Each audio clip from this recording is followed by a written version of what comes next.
Welcome back to Network, the podcast that brings you real talk to inspire, invest, and empower North Central Washington. I'm your host, David Mabee, the marketing director at NCW Tech Alliance. Today's guest is somebody who embodies the spirit of reinvention. Terry Ward is a co-founder of Ward Media, a company making bold moves in the world of local journalism. In 2023, Ward Media acquired 5 regional newspapers, stepping in to ensure that local stories continue to be told by and for the communities they serve. But Terry's path to becoming a media executive and founder is far from typical. Raised as a migrant worker family, he experienced homelessness, instability, and a deep personal loss, including the death of his father before he was born. His story is one of grit, resilience, and purpose. Today, we talk about his journey from hardship to leadership, why he believes in the power of local news, and what it means to build something new even decades later. I want to bring in Terry Ward right now. Terry, how you doing this morning? I'm good. Thanks for having me on the show. Yeah, the crowd is stoked. They're happy to have you here on this beautiful day. Terry, I want to dive in. I've read about your story. I saw it online and I asked you about it to make sure you're good with this. But you had a powerful early life, I guess, traumatic loss of your father before you were even born. Can you kind of dive into that and give me your side of that story, or what that experience kind of has in your memories? Yeah, I'm happy to. Thanks, David. So 6 months to the day before I was born, my father died in a car accident. My mom was pregnant with me. I have an older brother and 2 older sisters. And so with that, it kind of catapulted us into a series of unfortunate events, right? We ended up homeless. When I was very young, we traveled picking fruits and vegetables in a lot of western states. I'm originally from Oklahoma. My hometown's in Oklahoma, and my life started there. So as we kind of moved forward, my mom was pretty young when she got married. She got married at the age of 16 years old. Back in Oklahoma in those days, that wasn't uncommon. And here she was, a 27-year-old widow with 4 young kids, or 3 young kids and 1 on the way. And so, she didn't have much of an education, worked a lot of menial jobs. And so we ended up kind of homeless and kind of worked together as a family. And so we traveled all across the country. I went to 36 schools from kindergarten through 12th grade, and ultimately got to see a lot of the United States during that time period, whether it was California, Oregon. Actually, my first experience when I was a kid with North Central Washington was picking apples with my family at a very young age. And that was kind of the experience that I had. So it was kind of a family affair. We all just kind of traveled around. We did the thing. And my mom would often leave for a couple of weeks at a time, left my older brother in charge, who's 8 years older than me. So you can imagine a 12-year-old in charge of a 4-year-old, a 4-year-old, an 8-year-old, and a 10-year-old, right? Because they were all stair-step before me. And so would leave us at home and would go find work and then come back and get us. And sometimes it'd be up to 2 weeks at a time. We'd be kind of fending for ourselves and doing our own thing, and often food insecurity was a problem. And so that's really why, with a lot of what we do at Ward Media, I really focus on how can we tell those stories and amplify those voices to help other families and help the organizations that are helping families like mine when I grew up. Yeah, that's insane, man. Sorry you had to go through that. So all that moving frequently and instability, how does that affected like your family and like you? I mean, you were the youngest, so I imagine like your experience is way different than like your oldest brother, but like how has that like journey transformed you? Yeah, so thankful to my older brother. My brother ultimately got us out of that situation. He graduated high school, joined the Navy, and then he took the family moving around with him, and because he had some stable pay and kind of helped get us on our feet. So my experience being 8 years younger was quite different, right? Most of the instability ended by the time I got into middle school.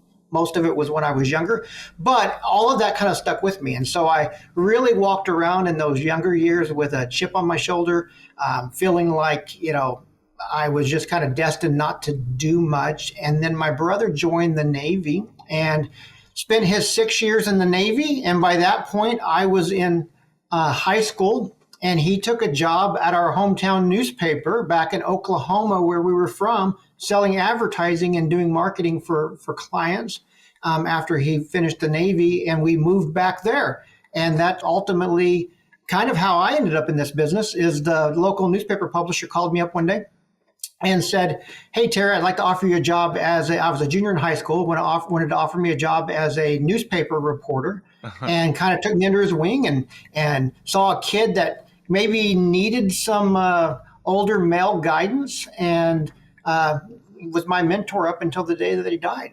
That's insane. That power of mentorship is just like crazy. Like that somebody saw something in you and like took it upon themselves. That was going to be my question, is like what guided you into journalism, and then you just kind of answered it there. But was there anything before that like that sparked an interest? I mean, were you writing any of these stories as you're going along, or are you just a kid trying to figure out how to get by? And then once you got into the internship as a junior in high school, was that where the spark kind of came? Yeah. So my younger years, it was just survival, right? A survival instinct, trying to figure out where the next meal was going to come, whether or not I was even going to make it through school, right? You go to, 3 schools from kindergarten through 12th grade. I was always the new kid. That's really why I had a chip on my shoulder. As the new kid, people weren't as embracing as maybe they could have been. And so really, I wasn't sure what I wanted to do with my life. I was good at arguing. So I thought, well, maybe I'll become an attorney if I could ever go to college or something like that. And then once I started off as a junior in high school, kind of writing, going to the police station early in the morning, getting police reports, doing some writing, typing those up, covering 8-man football for the high school in rural towns in Oklahoma. Before and after school, I really kind of got a passion for journalism at that point, and for the media business as a whole, right? It was a small newspaper in a town that was roughly, I would say, the size of East Wenatchee. Oh, okay. Was kind of the size of the town. The newspaper was a small newspaper. And so it really gave me a chance to do a lot of things. And the publisher that mentored me took me under his wing, moved me around in different departments over a couple years after I graduated high school, and went into the Army for a little bit, went back to work for my hometown newspaper. And then he ultimately gave me my first management job. I was pretty young as a manager. I feel sorry for those people today because I wasn't anywhere near prepared to be a leader at that time, but it taught me a lot. And then he finally got a hold of me one day and said, "Okay, you're ready to go do something else," and called up somebody who needed a manager at one of their newspapers to manage a department. And it was kind of like a sporting team trade, right? It was like, yeah. Okay, you have him now. And so sent me off to go work for somebody besides him. And then that's kind of how my career started. Went on to be a general manager of a newspaper by the time I was 28 years old, and kind of responsible for the whole operation, and kind of done that ever since for some large companies, the largest local media company in the U.S. and the largest in Washington State. Had been a CEO of a regional media company in Indiana before I moved to Washington State 10 years ago. That's crazy. So that seems like that mentorship was just crucial to like your career path, and amazing on him to like not try to hold you back because you're doing something good for him, but to see that he could move you forward and make your life even better. So man, how has that experience changed you as a leader and kind of the father that you are today then? Yeah, so it really I think it kind of set me up for good leadership moving forward, right? It's why if you read the bylines in our newspapers, we have a high school intern up in Cascade High School that writes for us today. We've had a lot of young people that have worked for me throughout the years, because I believe if somebody has a spark and a passion, they should be mentored, they should be guided, and you should give them a chance. And so we've got a young staff, some young staff members that work for us today. And I believe that if you give people a chance and you're willing to invest that time and coach them, I believe everybody in the business world should have a mentor, and they should be a mentor. They should have somebody who's investing in their life and they should be investing in somebody else's life to kind of help pay that forward. It's kind of a hand up, not a handout. Yeah. And so if we do that more in the business world, I think that it helps set people up for success. And we have to be willing to take the time, slow down, listen, and coach to the person, not necessarily to the position. That's amazing. That's crazy. That's good advice. So as you were rising up in the ranks, thinking of your trajectory path, did the bigger corporations, did it just feel off to you, or what was that kind of like the drawback to coming back to the small towns? So you got to remember, I kind of grew up in this business. I saw the heyday of when newspapers were just the king of the block, right? That's what they had, all the ad revenue, they had high circulation numbers, and were doing pretty well until, late 1990s, early 2000s, we began to see kind of a shift in that. And the real shift came through venture capitalist firms starting to find out that newspapers were a good investment. So they started buying up local newspapers all over the U.S. And that's really where you begin to see some of these really mega, media companies come about. But what they were doing is, I believe they were strip mining those operations. So they were taking the resources out, taking the profit out, and not reinvesting in them. Right. And so I talk to a lot of groups, and the biggest thing that I get asked a lot is, how has the internet and the digital age affected newspapers? The biggest effect of newspapers happened before the digital age really came into full gear, before social media, before Facebook, right. All of that really started to take a beating based on the lack of resources with these large companies. So I was guilty of that. I was an executive with a large nationwide media company, and I would go in and work with my local publishers that ran these newspapers and have them cut expenses. We'd shut down press operations, probably when we didn't need to, but we were doing it so we could maintain 40 and 50% profit margins. Right. And so as we were doing that, it felt a little bit criminal. And so went through all of that in my career. And so when Amy Yaley and I decided we were going to launch Ward Media and we were going to buy some newspapers here in North Central Washington, we said we were going to do it the right way. These were newspapers that were struggling, that didn't have a lot of resources. So we started investing some resources back into them, hiring some reporters where some reporters didn't exist.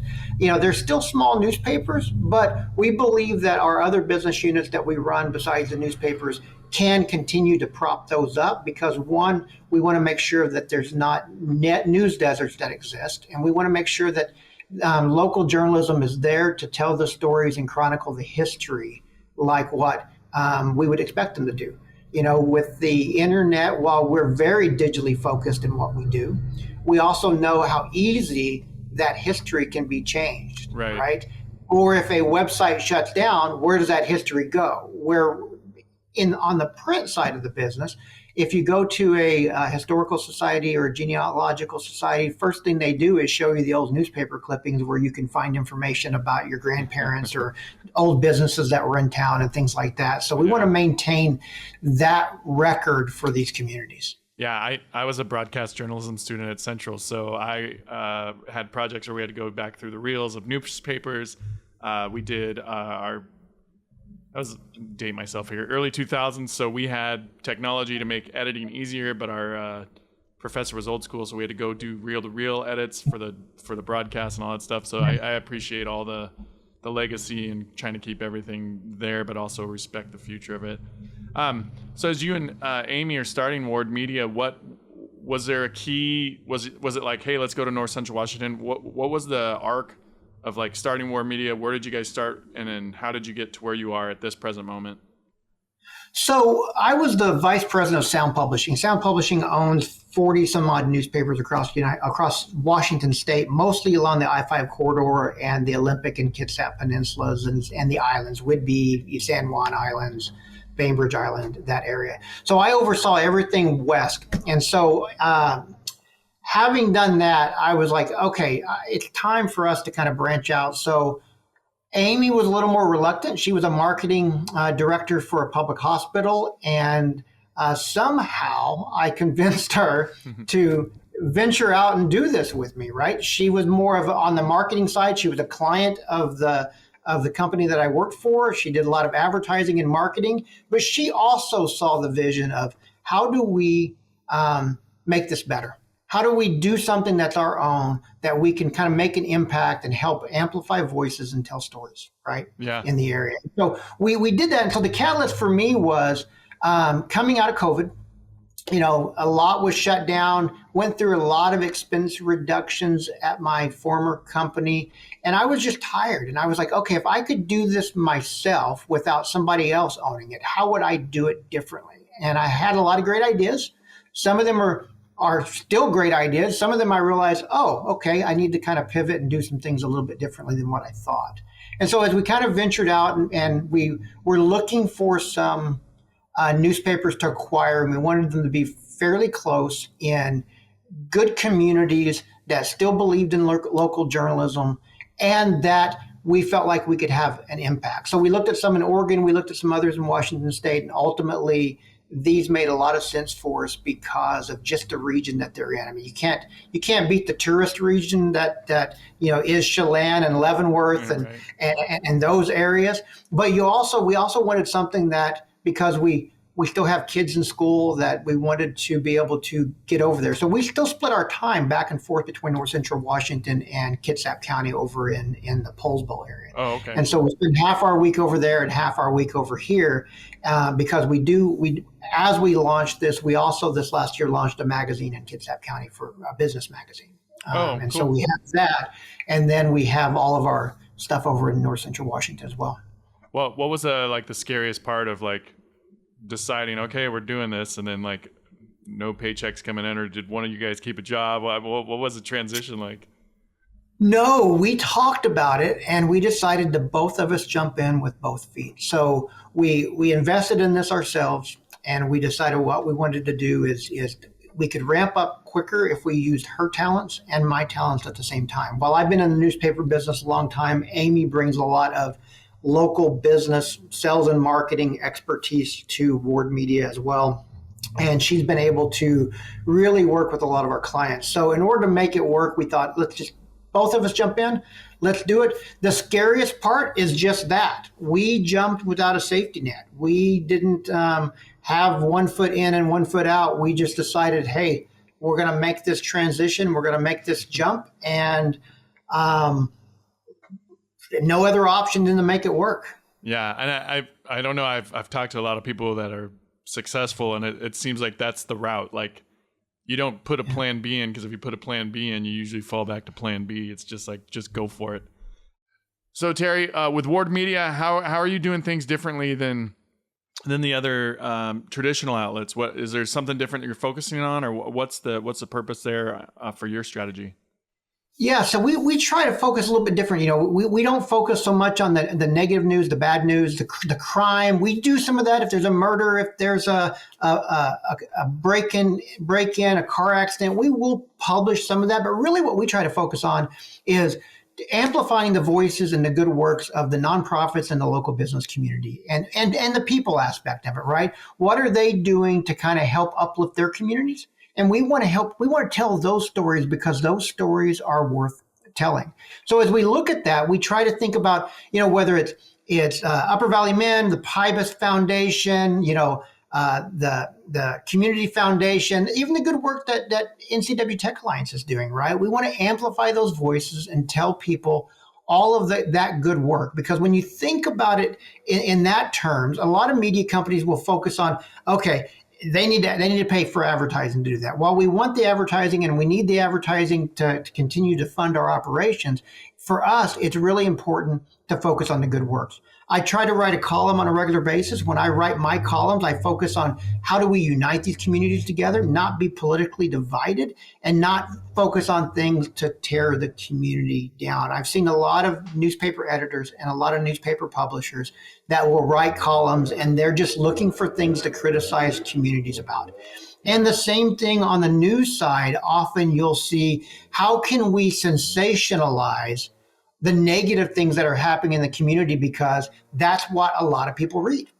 And while we see that when we can track things on our NCW news site, we can see the traffic spike when we have some kind of tragic accident or some kind of a murder or a crime that somebody was arrested for vandalism. We see more traffic on those stories, but those aren't the stories that I believe resonate with the lion's share of our readers. Those are passive readers coming in because they see a sensational headline and they want to follow it. Right. So we focus on the things that we think will help uplift and amplify those voices of what people are doing in the community. So it seemed like those kind of stories seem like clickbait to me. Like you'll go there, but I probably would never go back to that website again. Or so you're trying to build readership, viewership, and clicks through being creating a specific standard that you want to see upheld through positivity and things like that. Is a fair assessment? We're trying to build community by building up the community. Yeah, is how we would say. Yeah, which is refreshing because everything nowadays seem to be trying to tear us all apart. So thank you for that.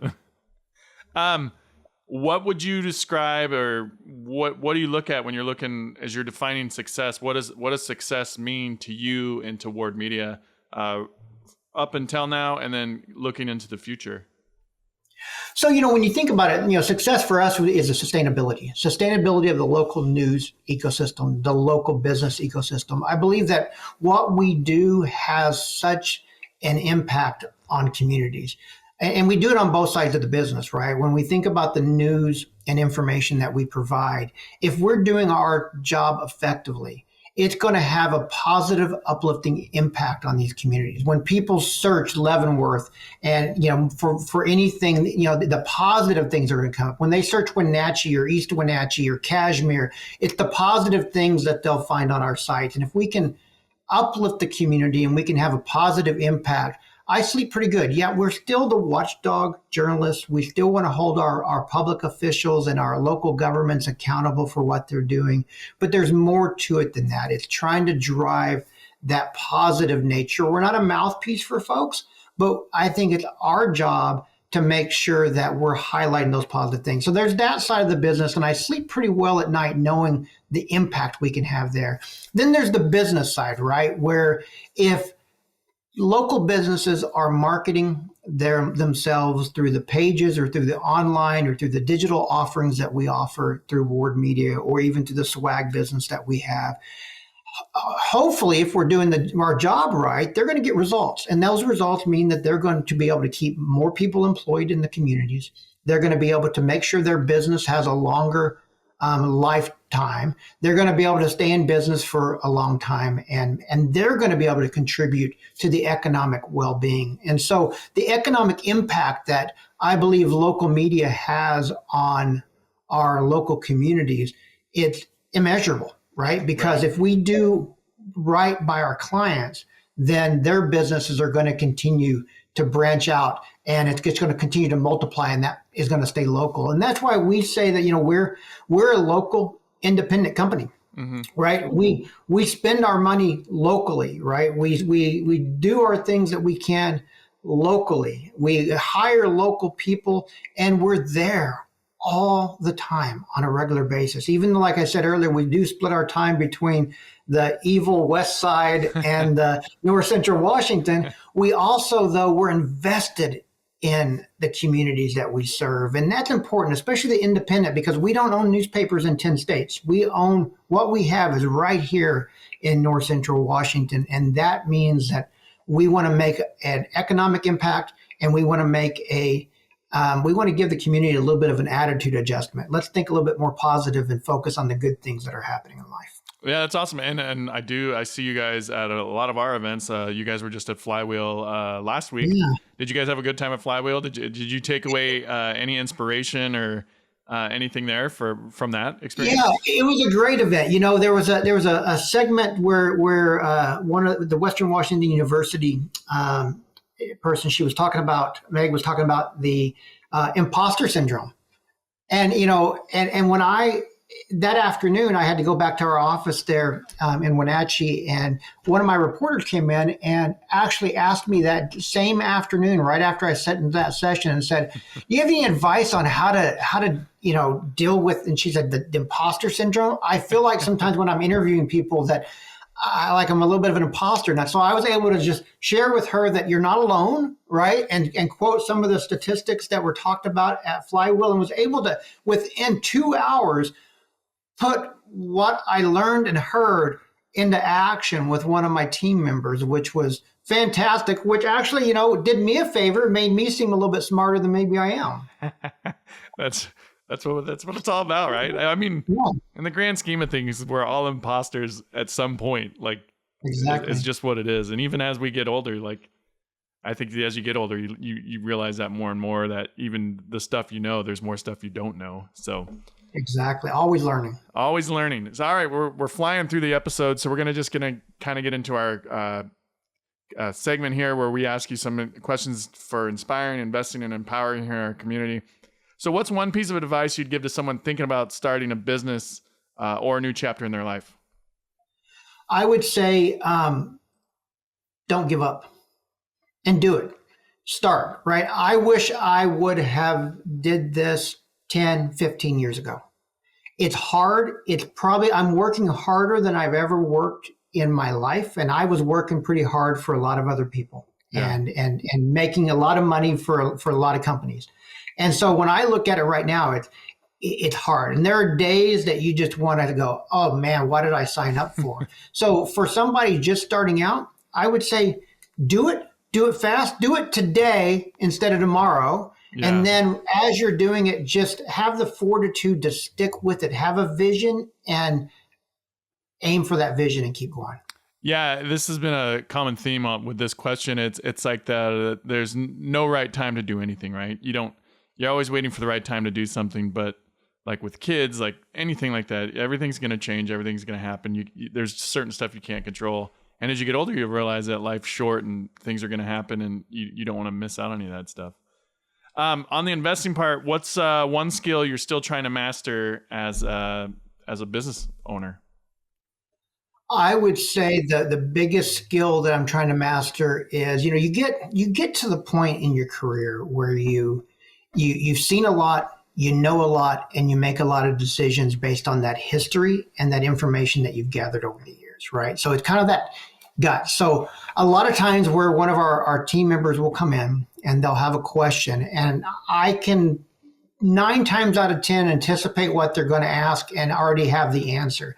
I still am learning to slow down, be more present, and listen. We're running so fast that sometimes I just want to answer the question and just move on. And what people need, they need that time. And maybe it's not so much about the question, it's about the time that they can spend with me.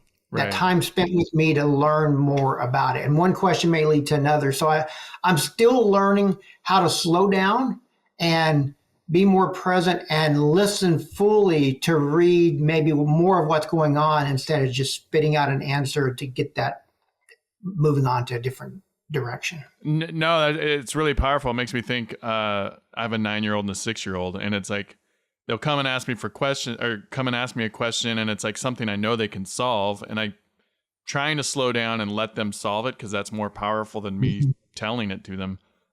So that's good advice. Like, just slow down, let them figure it out, and be there to support and guide if needed. That's awesome. Yeah, absolutely. So would you say you were talking a little bit about 9 times out of 10, you have so much experience. Would you say that's like your superpower? You can kind of predict what's happening in the newsrooms because you've seen so much of it? Yeah. So, I thought a little bit about that question about what would my superpower be? And I think that I read people, right? Part of what you are able to do if you've been in the world of journalism long enough is you know a little about a lot of things. And so because you've had an opportunity to really write stories or edit stories that deal with a lot of topics. And for me, really, when I think about the superpower, that has really given me, because I've talked to a lot of people. I've talked to folks. I've talked to presidential candidates. I've talked to presidents. I've talked to city council members, average Joe Blow on the street. And really that gut instinct for me has been able to really learn how to read people pretty quick And again, it's one of those 9 times out of 10. Most often, I'm pretty right with what my gut instinct of how I read folks. And so that came in handy a lot in this business, whether it's dealing with clients or dealing with sources or news subjects as well. Right. That's awesome. So I hope you thought about this one. If Ward Media was a reality TV show, do you have a name for us? Oh, my goodness. That one I tried to think a little bit on, but that one's a little bit harder because I feel like Ward Media is a reality show, right? When you think about it, because of what we're doing, it would have to be something called chaos in the landscape, right? Because there's so much coming at us at a fast rate, and there's such a beautiful area that we live in, whether it's going across Snoqualmie Pass or Blewett Pass or driving around Leavenworth or the Wenatchee Valley, Upper Valley, Wenatchee Valley, Chelan Valley. It's a beautiful area, but everything we do, there's no day that's exactly the same. It's just chaos coming at us, and how do we control that chaos? And so I would have to say chaos in the landscape, right, would be kind of a great reality show. Or we would steal somebody else's show and call it Naked and Afraid, right? That's close enough too.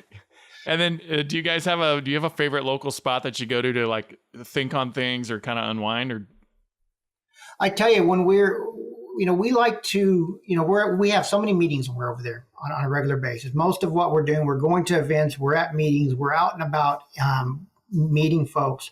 Oftentimes, one of our favorite places to just get a little bit quiet is just walking along the riverside there, right? The trail that they have right there in Wenatchee along the river. It's been one of the great things. We can leave our office, we can walk down past Pybus Market and just go straight past the hotel there and take a little bit of a stroll. It's quiet. There's not a lot going on. You'll see runners, you'll see people on bikes, but for us, it's a great way. Me particularly, it's a great way for me to recenter.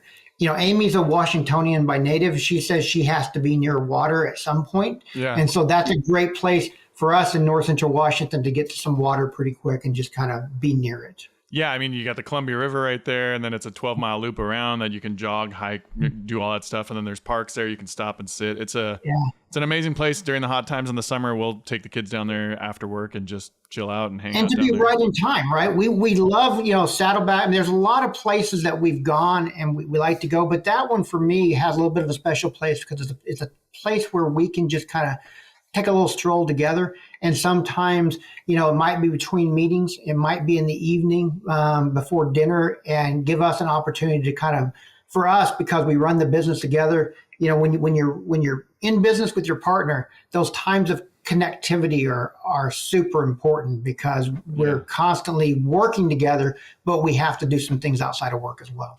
Right. You need personal, professional and personal connection are completely different. So I get that. So how could somebody get in contact with you, or where's the best place to see all your newspapers? Best place for anybody to find Ward Media? Absolutely. So the best place to see any of the news that we report is ncw.news. Local website covers Wenatchee, East Wenatchee, all of the North Central Washington area up. That consists of all of our newspapers.